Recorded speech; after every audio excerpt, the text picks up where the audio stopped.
The experience I'm about to recount to you is quite short, unfortunately, but I remember it quite vividly. You remember Wally, right? The cute little boy who served as your rival in Pokemon Ruby, Sapphire, and Emerald? Yeah, he's easily one of my favorites. He doesn't have any emotional hang-ups. He's not arrogant. He doesn't constantly call you weak. He's not a hyperactive annoyance. And he's not trying to deceive you even for the smallest amount of time. He's just a sweet, innocent little boy who wants to be a good Pokemon trainer. He was the one I hated to beat, but at the same time I loved it. The way he accepted his defeat at my character's hands with the vow to try harder made me feel like I was a motivator of some sort.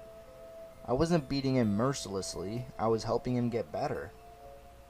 It had been quite some time since I played my Ruby game, a few years at least, but I never once misplaced it.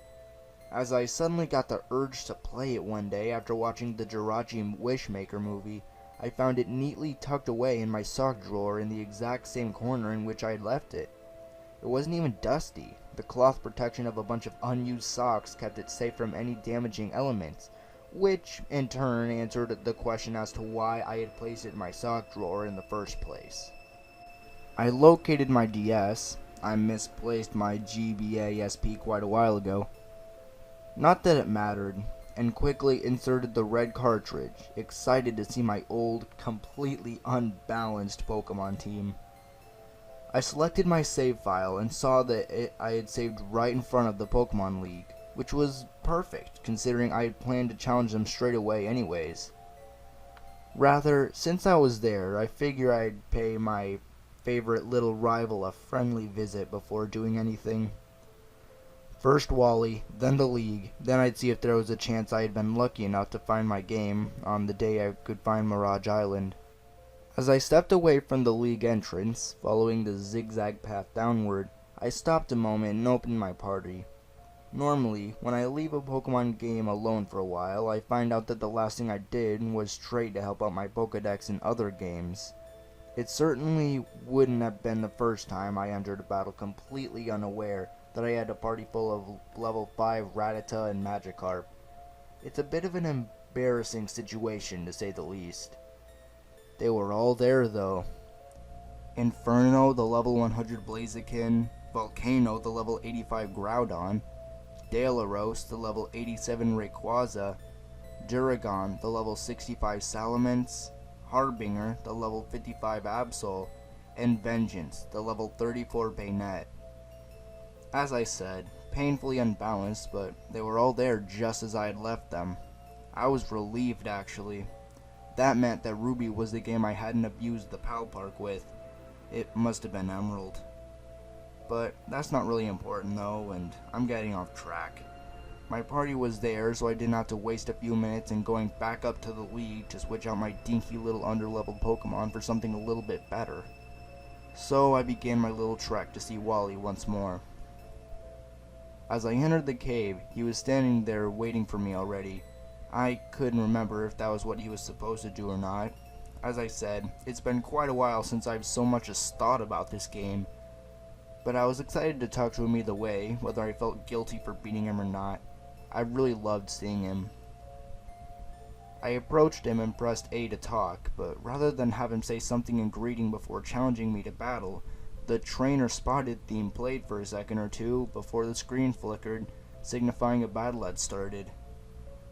But just as quickly as the screen faded to black, it faded back into the normal cave scene once more, only Wally was no longer there. I shrugged it off, thinking that years of having the cartridge had actually put a little wear on the game's inner workings, not that I'm actually techno-savvy enough to really know how that'd work. I started to walk away, thinking I'd try to see if this glitch continued in the Pokemon League. If it did, I was out of a game. I'd either have to reset or get a new one. Either option would kill me. Inferno was the best Pokemon I've ever had. Though before I could take a single step past turning around, the Pokénav rang. I didn't think it could function properly in caves and the like, but since I was kinda close to the exit and open air, I supposed it made sense for it to work. "Come to Petalburg," I'm not entirely sure how to explain it, but with the little hiccup my game just had with the battle scene and the face, and that I'm almost positive that small bit of dialogue wasn't scripted, I just felt uneasy. Nonetheless, I got out of the cave and selected Delaros to fly to Petalburg City. When I got there, I could definitely tell something was off. The whole area looked foggy, and all the colors looked as if they had just been washed out, leaving the normally cheery little town looking rather dismal. Even the music was different, just slightly though. The tempo had been noticeably slowed, further adding to the incredibly dreary effect. I explored the area a little, going in the few buildings surrounding the Pokemon Center just to see what else had changed. For one thing, no one was around. The area was completely devoid of all NPCs, but it didn't take me long to figure out where they all were. I walked up to Wally's parents' house to find 7 NPC sprites lining the path to the door. 2 columns of 3 with one standing to one side of the door. All of them wore black, and my easy unfeeling only grew. Curious, I spoke to each of them. None of them seemed happy. This shouldn't have happened. I thought he was doing so well. We thought he had beaten it. He looked up to you. Why couldn't you give him a break? He'd still be with us if not for you. He didn't think he was good enough to move further. It's all your fault. I knew what was going on now, but I didn't want to believe it. But as I walked into his house, I was forced to. A couple more NPCs dotted the small room as a small black coffin rested in the middle of the area. Wally was dead. I spoke to the other NPCs, but most only repeated, "It's all your fault." But one, which I believed was his mother, explained things a little better for me. The damp cave air aggravated his condition. He strained himself to become better so he could finally be as good as you, but he pushed himself too hard. His body gave out.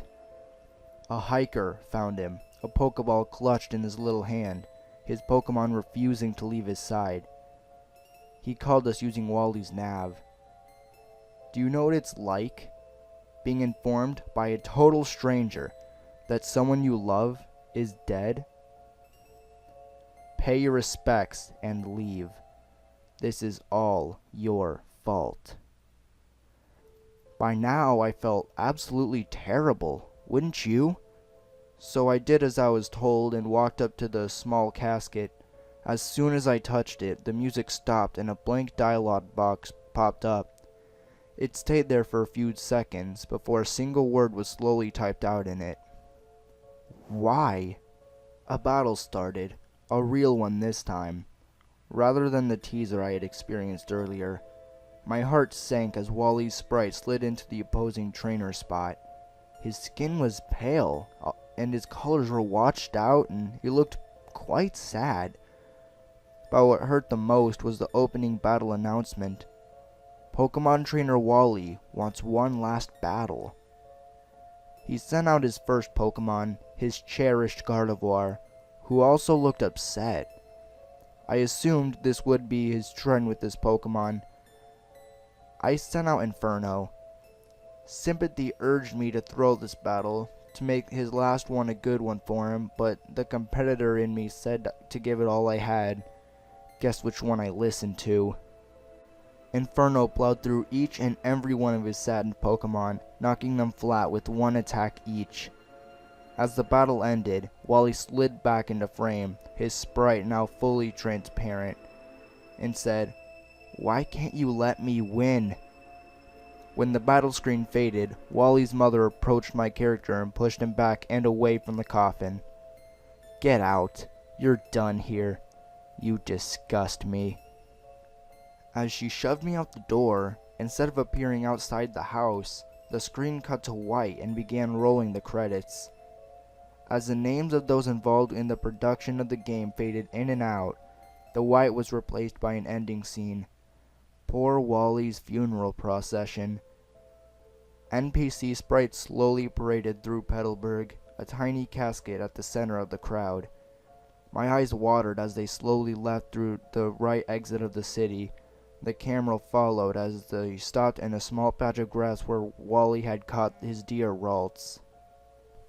When they stopped, they all turned to face the screen. Just for a second, but I could almost feel the judgment. As they turned back to the casket, the screen faded to white and Wally's trainer sprite faded in. Beneath it were 3 little words. In loving memory.